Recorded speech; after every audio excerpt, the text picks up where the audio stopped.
mis à la disposition par la commune. Le président burundais est en visite officielle en Belgique et les associations homosexuelles en profitent pour lancer un cri d'alarme.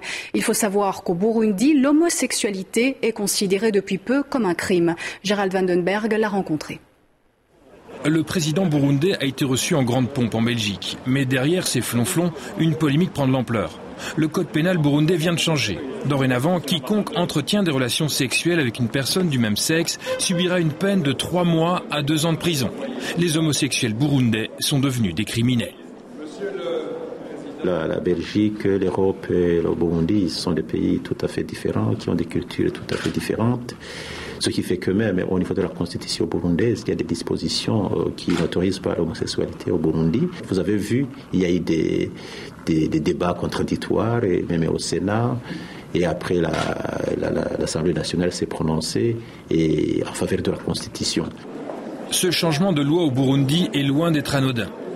Pour les associations de défense des homosexuels, la menace de la prison aura des conséquences très lourdes, notamment pour les malades du sida.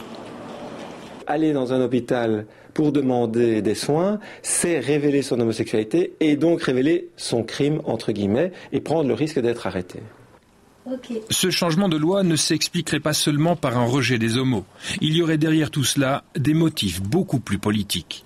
Le discours c'est il n'y avait pas d'homosexuels avant que les Blancs ne viennent, et donc l'homosexualité aujourd'hui en Afrique, c'est un avatar du colonialisme. Et donc le noir qui est homosexuel, c'est un traître à sa race, puisqu'il pratique la sexualité des Blancs.